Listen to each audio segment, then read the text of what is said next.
You guys are great. So yesterday, there was an accident on the Seward Highway. Unfortunately, there was 2 motorhomes collided head-on, and we did not get back until 1 o'clock last night. What? Yeah, because they have to do an investigation, and it's the only road coming in and out. Shut it down for 8 hours. So you were stuck in it? Well, I was stuck. So what we did is we went to Girdwood, we hung out at Alyeska, we had our dinner and everything, and once they said they were opening up the road, we still were stuck in traffic for a few more hours. Whoa. But that happened to me once before when I was younger, and I had a full van of people, and 9 of the people were females, and that was the most miserable 12 hours that I've ever experienced. The boys can go out and go to the bathroom. So I told myself, if that ever happens again, I'm not going to get stuck in that traffic without people having food and restroom. And I told them, I said, after they had their dinner, they all had really, really good pizza. I said, you guys got full stomachs. You can't kill me now. But there was a big family. They all had a good time. That's great. Yeah. Oh my goodness. So my day yesterday, I worked 17 hours yesterday. Oh, wow. But I don't have any days off in the summer. I work every single day. So no matter what, I'm still back to work the next day. So some days you got no rest. They know. Yeah, but then winter, he says he works only 4 days. Oh, good. Winter, would you work 4 days? I only work 4 days in the wintertime. Yep. Only Friday, Saturday, Sunday, Monday. Summertime, for the 115 days that the cruise ships are here, we work every single day. Besides your daughter that's in law school, does all your children... No, she's at med school. I'm sorry, med school. There's only one child that lives in Alaska. He lives down in Juneau. Huh. Yep. So you don't see anything. Nope. And then my 2 oldest boys, my mom lived in Minnesota. So in the summertime when I'd be working all the time, my kids would go and stay with their grandmother because, I'm at work every day and their mom's a nurse. So my 2 oldest boys fell in love with Minnesota. They went to college at Bemidji State. My second oldest, Daniel, is a sheriff of Bemidji, where he went to school. And I told him, I said, Daniel, so you know all the secret spots, you can bust everybody? And he goes, Dad, I'm a sheriff, I have to get voted in. He goes, yes, of course I know where every place is, but it's called job security. He goes, if I go there, I only go there when they call me to go there. He goes, yeah, of course, everybody knows where all the spots where everybody parties at. And my oldest boy is a pilot for Delta. So I have free flying privileges. So in the wintertime, I usually take the month of January off and I go someplace different every year. Very nice. To get away from the dark and desolate time. Because January for the tour season is a dead time for us. Starting at the end of January, beginning of February, it's Chinese New Year, and we have all the Asians come over because they want to see the Northern Lights, and it's supposed to be good luck for them. Because it's super cold. Yeah, very cold. So what I do is because we have 7 months of winter, if I break the winter into 3 months on one side, 3 months on the other side, and take that month off in the middle, and I get my vitamin D, so it recharges my batteries. I take vitamin D. Yeah, I have to take vitamin. Everybody takes vitamin D supplements. I take but D3. I don't know. Vitamin D3, same. Okay, so you're back to your map on your hand. The knuckle is your thumb knuckle. That's where Juneau, Alaska is. I managed the Foot Locker in Juneau, Alaska from 92 to 95. I got my first brand new car. It was a Subaru Justy. Remember, I thought I was only having kids. Subaru Justy was one of the smallest economy cars, but why I bought a Subaru is because Subarus started in cold temperatures. This is before auto starters. And my car wouldn't start when I got up here. So my wife was 8 months pregnant with my first son, Joshua. So how to get to Juneau, Alaska? At the very top of your thumb is a little town called Haines, Alaska. It's right by Skagway. So you guys the people on the cruise, you guys are going to stop in Skagway. Haines is right by it. But Haines, once a week, Friday at 3 o'clock, the ferry comes, and that's how you put your car in the ferry to get to Juneau. So how to get to Haines? You have to drive from Anchorage to Tok, which is right on the Canadian border. That's 450 miles.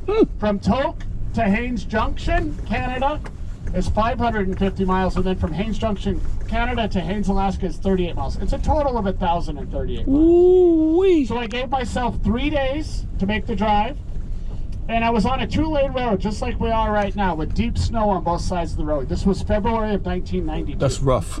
And I was making good time. I was about 7 hours out of Haines, and I ran into one of the migrational herds of caribou. It was called the porcupine herd.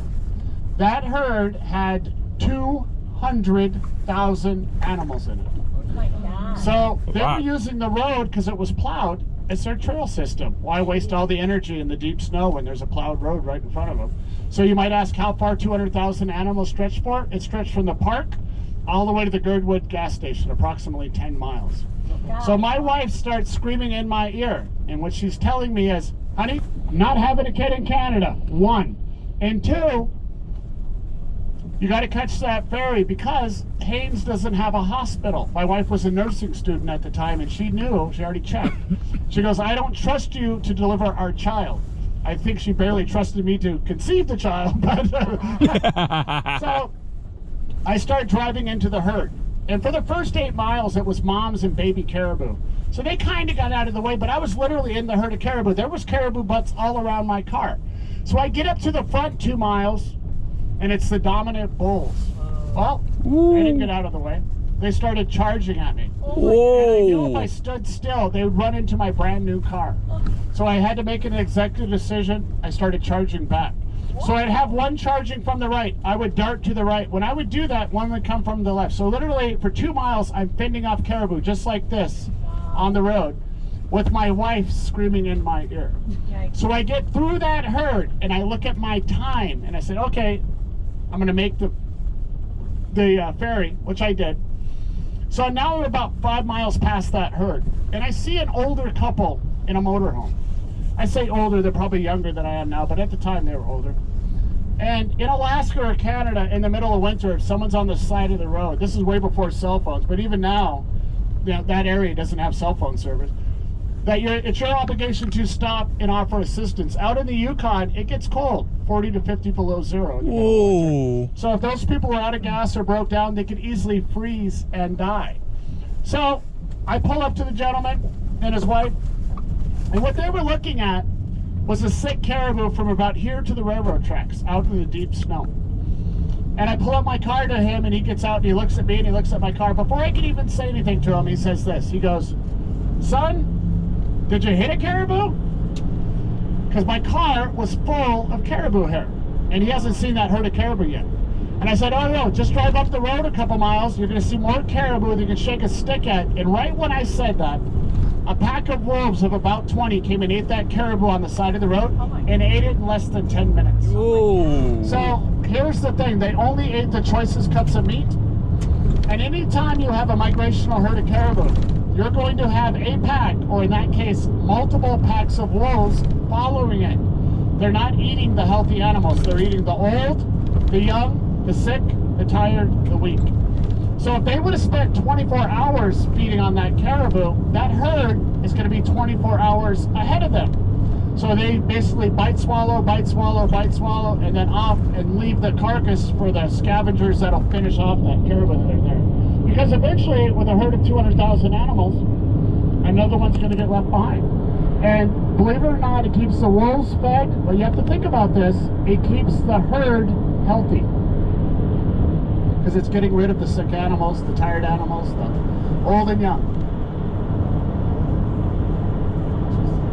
Yeah, my 2 oldest boys, so my children's ages are 23 to 31. You might ask, well, how do you have 6 children in 8 years? Well, my 2 oldest boys were born 15 months apart. And I thought I was done. I want to have kids close together, and I thought I was totally done. Then my wife starts telling me, well, I really want to try for a girl. I said, okay, we can try for a girl. I said, but we're going to wait till Daniel turns 3. I do not want to have 2 in diapers again. I wouldn't wish that upon my worst enemy. So then she gets pregnant, we end up having twins and twin boys. So now I have 4, 2 in diapers again. I told her I'm not having any more kids. And I think there's some alcohol involved. She bamboozled me, but I'm blessed.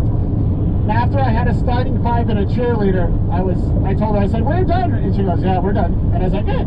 Now go to the doctor. That's what she told me.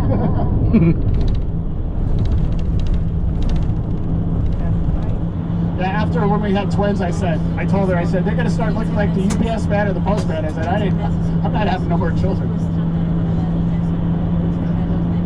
All right, now on our way back, I'm going to let you guys relax. If there's something that I see that I want to point out to you, I'll point it out. But for the most part, I'll let you guys relax and enjoy the scenery on the way home.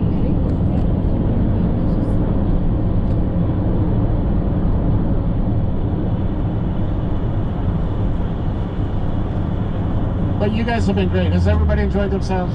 Of course. Yeah, we have a good time. I'm glad the weather cooperated. Good things, no rain, no snow. We good. Wait, so if it's bad weather, do you cancel the tour? No. I go out in the middle. I go out in blizzards, this and that. Wow. The boat sometimes is canceled because that's the only boat on that lake. If it's too windy, rain doesn't bother it. But if it's too windy, because that boat is a big sail, it can blow that boat around. And if it can't dock properly, if you notice that dock was only a half a foot on each side, the width of bigger than that boat, so that boat fits in there perfectly. And if you notice those pipes around that boat, they'll crank that boat up and get it out of the ice in the wintertime, so that boat will be elevated. So when that lake freezes, the boat's not in there, because if it was frozen in that lake, it would squish like a pop can. So ice is very strong.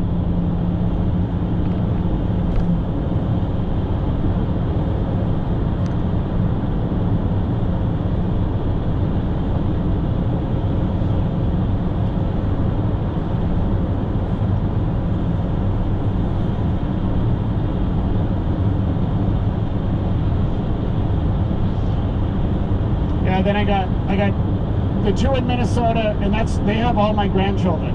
So in the summertime, my grandkids come back. But I have one that's a pharmacist in Seattle. I have one in the military in Seattle. My daughter is in Portland. That's where she's going to med school at. That's at Oregon Science Health Academy. It's the #1 orthopedic surgeon school in the nation. And then my boy in Juneau. Oh, bald eagle right here. Here you go. Here's your eagle right in front of us. Right in front of us. Right here. See? I saw it. Wow. You're to see an eagle. How was that? Did you like that? Oh, very nice. Yeah. All right, Henry, you can go back home now. That was a bald eagle. I would keep your phone on your lap, because anytime, there could be an animal at any time, it's have it ready, click, take a picture. He was, but he was like right in front of our vehicle. It's nice. So now you're on the right side. When we come up here, that eagle's nest is right up here. So if you look out your window, you're going to be able to see it coming up in the tall tree on the right-hand side. Look up in that tree, you're going to see a huge bald eagle's nest. And here's the thing about bald eagle's nest. The same eagles don't necessarily use the same nest year after year. Down in southeast Alaska, so look out your window, right up, way up top, right here. No, you had to look up. You had to be close the window. Look up. Yep. So down in southeast Alaska, for one, there's nests that are over 1,000 years old, and two, over 1,000 pounds. And what eagles do, they'll never take anything from the nest. It's like when we move into a new house, what do? We bring our furniture in, probably paint the walls. What the eagles do, they make it comfortable for them. So they only add to the nest. So the bigger the nest, the older the nest. But all these nests that I point out get used year after year. There's one more bald eagle's nest on the way back that I'll point out to you, that everybody will be able to see, because there's no leaves on it. But it was on the back side of the tree when we came in. It's still a few miles down, but I'll point it out to you. Oh, some of those old growth, cedar trees down in southeast Alaska, they're gigantic.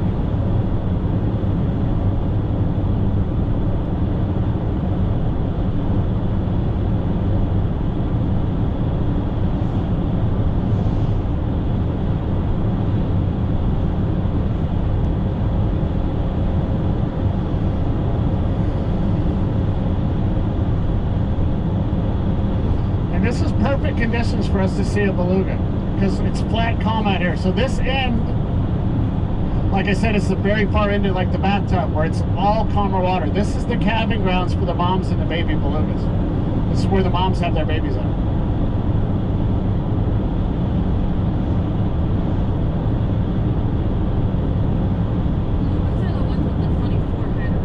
What's that? Belugas are the ones with the funny forehead. Yep. So So you know what that funny forehead's for? That's their sonar. That's their echolocation. They make this kind of clicking noise in the water, and that uses the sonar. That bulbous head. And they look like they always have a smile on their face, but belugas actually are very ornery animals. What hunts beluga besides man? Polar bears and orcas. Those are its two predators that hunt them. What a polar bear will do is have a seal hole, an ice hole, that seals will pop up and they'll grab them. But if a beluga pops up to get a breath of fresh air, that polar bear will be there, grab it and pull it out of that hole and eat it. They're too dominant. Yep. Polar bears are very patient. They can wait at one ice hole for 3 days straight, just looking at this hole and not moving, and just waiting for an animal to pop up.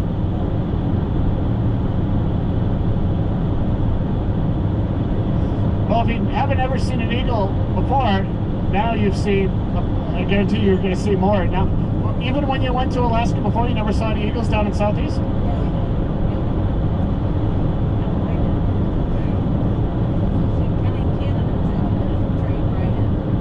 Oh, White Pass Rail? Yeah, I did. That's out of Skagway. I did the same train. I did that. I've done that same cruise multiple times. Because you think about it, Southeast Alaska is not a place. You know, it's, to me, it's the most beautiful part of Alaska, but it's 750 miles south of there. It's not. We can't drive there, and you know, unless you're going there for a function or doing something, it's not traditionally. You're not going to go down to Juneau or Ketchikan or Sitka or Skagway.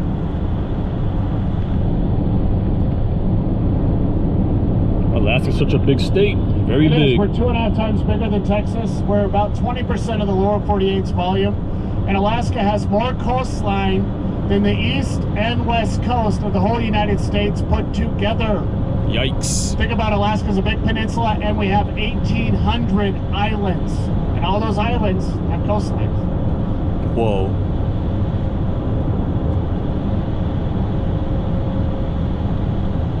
Okay, not these trees directly in front of me. There's the next trees up on the very top on the left-hand side. That is where the big bald eagle's nest is. And you'll be able to see it even from your vantage point. But right on the top, on the left-hand side, on that little V, you can see the nest up there. It was on the back side of the tree. We couldn't see it. And all these nests are occupied. There's chicks in there right now. Yep. So you can see it right up there. Yep.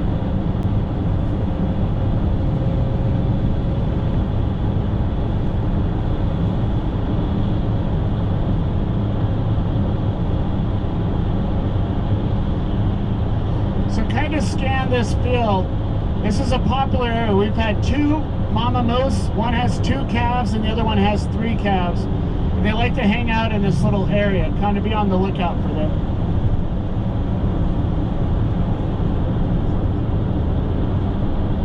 So moose can have anywhere from 2 to 4 babies. And 50% of their calves go to bear predation. Bears eat half of them. So there's a mathematical formula. The reason why we have 60 brown bears in Anchorage is because we have 1,200 moose. If we had 1,000 moose, we'd only have 50 brown bears. If we had 2,000 moose, we'd have 100 brown bears. It's because when the bears come out of hibernation, they need a consistent source of protein before the salmon come back. And moose is on the menu, especially moose calves. Easy to catch and tastes delicious.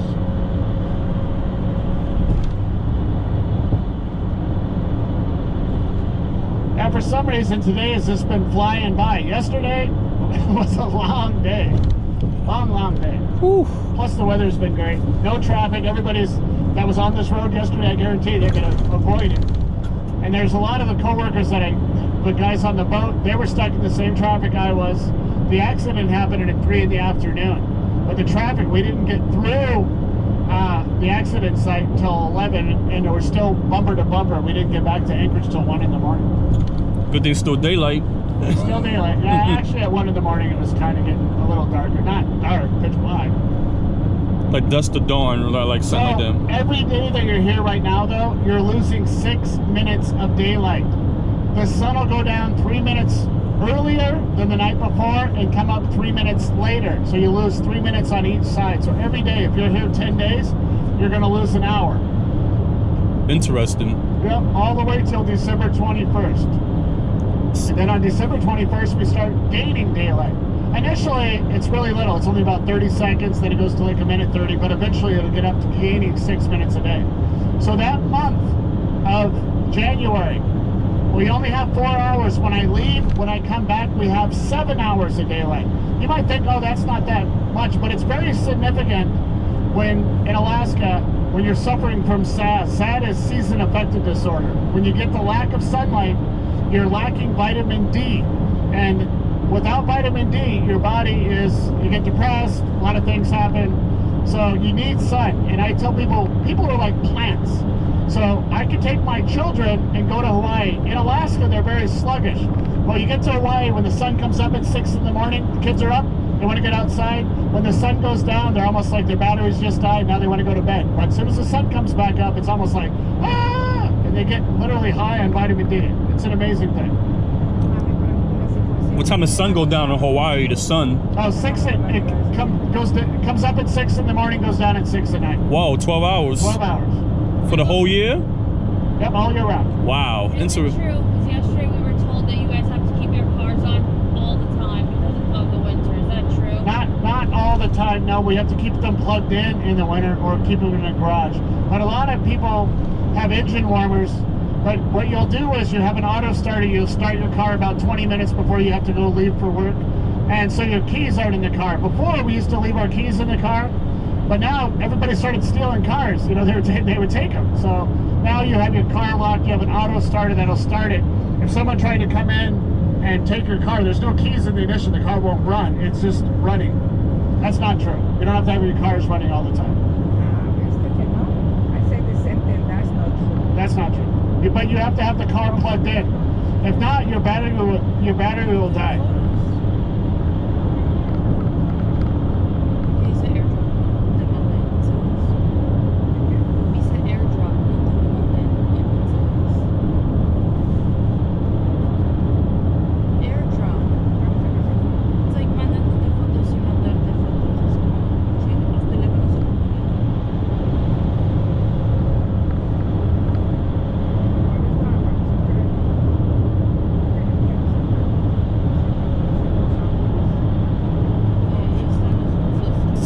How long does the Northern Lights last? The whole day, Northern Lights? No, it's in the evening. The peak time to see it is between like 1 and 3 in the morning. Ooh, good timing, yeah. So it's something called the KP index. It'll tell you on a scale from 2 to 9 that, 9 being the highest. You don't really see it in Anchorage because the ambient light that the city produces. And if it's a cloudy day, you won't see it. So it's clear, cold, and away from the city. The best place to see the Northern Lights in Alaska is Fairbanks, Alaska, or Bettles. But Fairbanks is the place. So in the wintertime, that train goes all the way up to Fairbanks because people are taking that train to go up there. But you can fly up there in 20 minutes, go see the Northern Lights. But the 2 top destinations in the world are Fairbanks, Alaska, and Iceland. Those are the top 2 places to see the Northern Lights. It's called the Aurora Borealis. And it's funny, 11 states, including Chicago, or including Illinois, there's Aurora, Illinois. There's 11 states have the word Aurora in it. That's true, yeah. Because of the Aurora Borealis. But Alaska is not one of those 11 states, even though we're the Aurora Borealis capital of the world. And then on Thursday, you'll be able to see them in the States. In the States, not in Alaska, because we have too much daylight right now. Yeah, well, I meant... It would be the northern states. The northern states, yeah. sorry.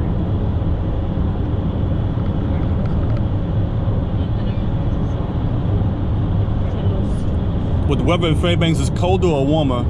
Fairbanks in the summer is way hotter, and in the winter, way colder. Fairbanks, Alaska has the biggest temperature extreme of any city in the world for yearly temperature. It can get down to 70 below in the winter and up to 100 in the summer. So you're talking 170 degrees difference in one city. That's a huge difference, yikes. Huge. Everybody thought it was Denver. Denver got those wild swing temperatures. What Denver has, it could be the biggest temperature extreme daily. It could be up to 80 and down to 20 in one day. So because it's at a higher elevation, it's at 5,280 feet. 1 mile up. Yeah. I call that weather bipolar. That's right. Yeah, that's it's true. No offense, but And it could be snow, rain, and it should be sunny. Denver's like that every day. all right. Do you notice this little grass out here? On the other side, the water table's not so high here. Early this spring, we had a mama brown bear, and she had 2 cubs, and she was teaching her cubs how to dig for clams, razor clams. So she would walk out on those mud flats. It's not so quicksandy right here in this little corner. And a clam would squirt, and then she'd dig next to it, and she has 6-inch claws. And I tell people, bears are like us. We don't like eggshells in our eggs.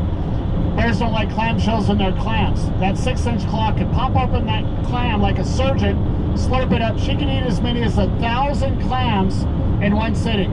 And her cubs were little puffballs, so they were new this year. And she probably did not get a moose. And she was just planting the seed for her cubs. If you don't get a moose early in the spring, eat this until the salmon come back. Once the salmon come back, all the animals will be eating fish.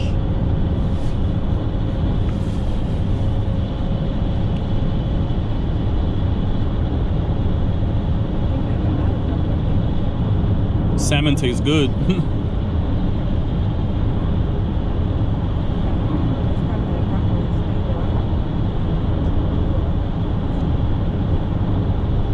You don't. I notice I don't see that many airplanes around here flying airplanes. Oh, over by Anchorage, not around here, but by Anchorage, lots.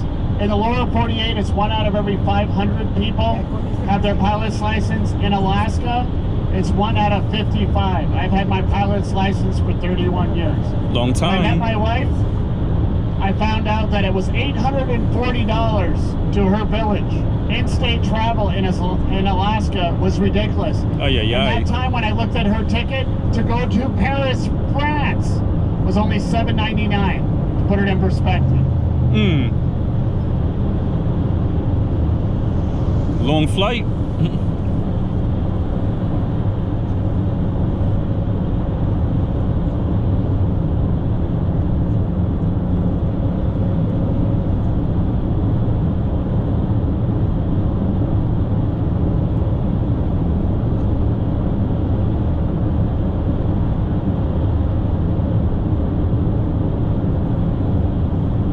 So you guys might have heard that Minnesota is the land of 10,000 lakes.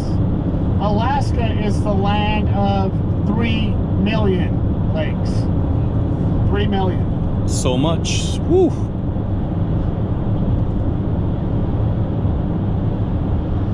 I don't know if you guys noticed, remember inside that barn there was a little carved bear on a little bench at the very, very end of it when we were looking at Arnold? The guy that carved that bear is right here at the right at mile marker 100. So if you look down, you're going to see some carvings on the right hand side, and these are all done with a chainsaw. So look down here, look in the far right corner, see the carvings back in that far corner? See it. Yeah. So what he does, that's called the Turnagain Arm Art Gallery, and he carves animals that live in Turnagain Arm. So bears, salmon, gull sheep, eagles, but bears is a specialty.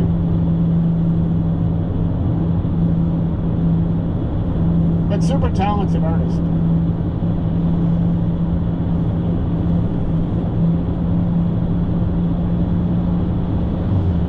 So you guys might notice these mile markers, 100.5, the next one's going to be 101. Well, that is telling us that is the distance from Seward. Seward is mile 0. This is the Seward Highway. And why they're in half-mile increments? Because it's exactly what happened yesterday at mile marker 103. There was an accident. When there's a major accident with serious injuries, traffic is going to be blocked in both directions. They want to know where they can bring a helicopter in and land within a half mile to medevac the people out to the hospitals in Anchorage.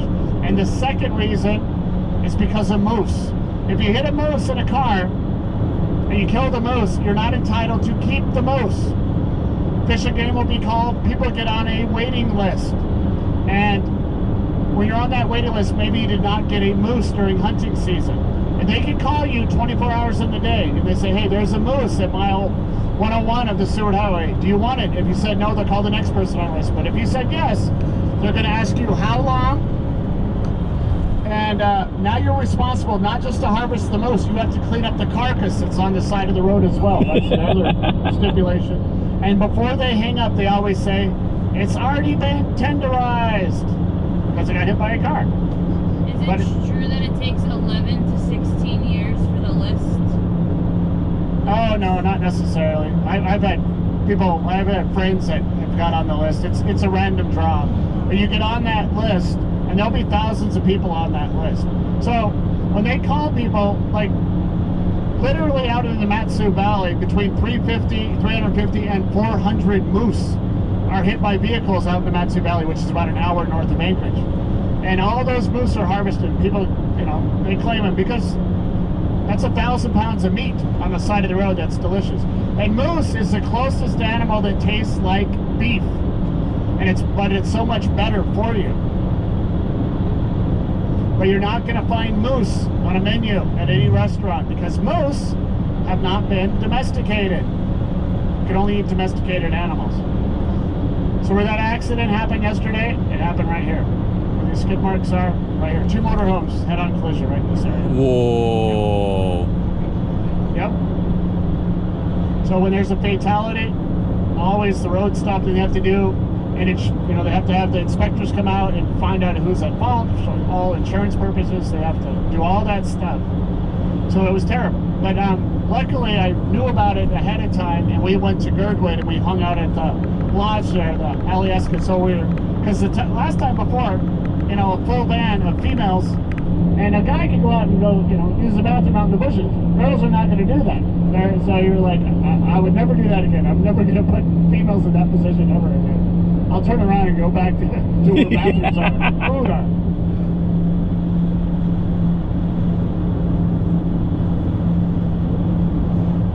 So the accident happened when they were speeding? We don't know yet.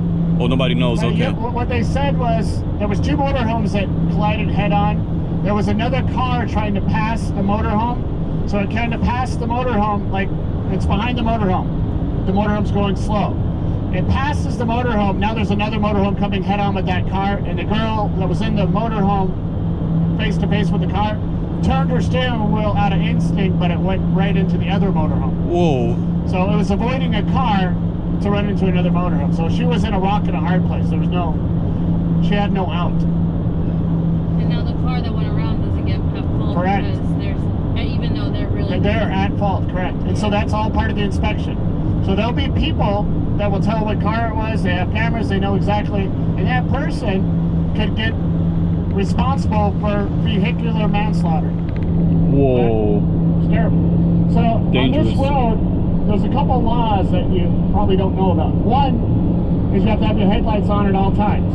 That's one. And if you're delaying more than 5 vehicles, you have to pull over and let those vehicles pass, because they say slower moving vehicles cause more accidents. Just like what happened yesterday, it was a slow moving vehicle. The people behind you get impatient and they want to pass, and when they're passing, cars are coming this way, and you can't see around the motorhome. You can't see what's going on. I've seen this over the years of doing this. I'm on this road every single day, and I've seen it all. But that one you're Do you guys supposed want to see an amazing waterfall right now? We have time. Do you guys want to see that? All right, it's coming up right here. Since you guys left early to go see the bears, you missed the brown bears. If you would have waited a little longer, but we don't know exactly when they're coming. But there's a big, huge waterfall. The biggest waterfall on this whole stretch of road is right here. And you guys will love it. This is called Falls Creek.